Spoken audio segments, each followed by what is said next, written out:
NATO has delivered aid to Pakistan in the wake of the devastating floods that have hit the country. A cargo aircraft from NATO's Airborne Early Warning and Control Force departed its base in Germany carrying power generators, water pumps and tents donated by the Republic of Slovakia. Heading east to Turkey and then down the Gulf of Arabia, it was a gruelling 9-hour flight to the Pakistani capital. As the plane approached Islamabad airport, there was evidence of the extreme monsoon weather that has caused such chaos in the country.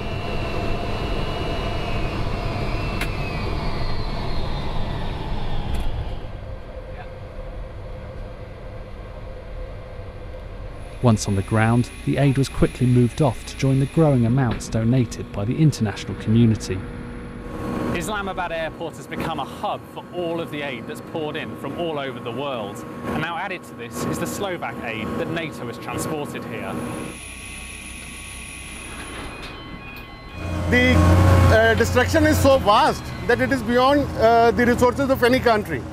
So where we would like to help our own people through our own resources, but then unfortunately for last couple of years, one after the other, Pakistan is getting up into trouble. It was very, very disastrous earthquake, then problem of IDPs due to war on terror. That has depleted a lot of our resources, and still it is depleting our resources.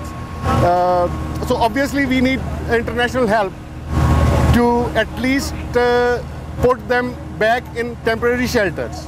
Then inshallah, as the life goes on, our people has the resilience to fight these things, and we will. But definitely the world help at this stage is paramount, and it is a source of strength for us. This disaster is unprecedented, and the amount of loss to economy and to people, to houses, to public infrastructure is absolutely enormous. It's unprecedented. We have never faced such kind of devastation in our whole history. So it's really a testing time for Pakistan, and the international system like NATO, which is coming, and we hope it will improve in the coming days, and we are expecting more from our friendly countries. We hope that we will be able to cope with the situation very soon. This is not the first time that NATO has aided the people of Pakistan. Back in 2005, it sent humanitarian assistance when a devastating earthquake hit the Kashmir area. As the scale of this new disaster became apparent, NATO personnel were quickly in place to coordinate the alliance's assistance on the ground.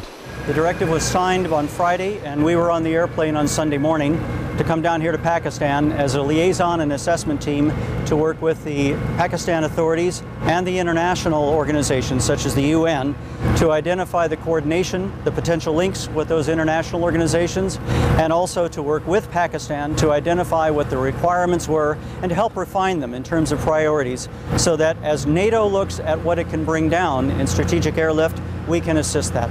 This was a very hectic week because people were showing up from day to day. There would be different people at the table.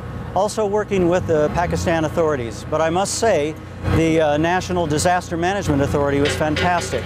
From the leaders down through the workers, every time we sat down and asked them for information or updates, they were provided it to us very quickly.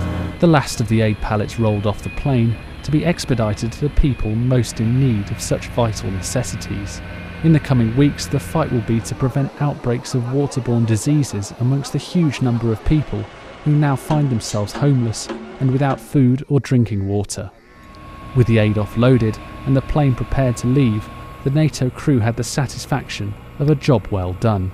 It's definitely a good feeling to contribute to the international help. Since people donate all over the world and countries donate, and as a NATO unit we transport it down for them. It feels very good to be a link in the chain and help those people. This is David Heathfield in Islamabad for NATO Channel.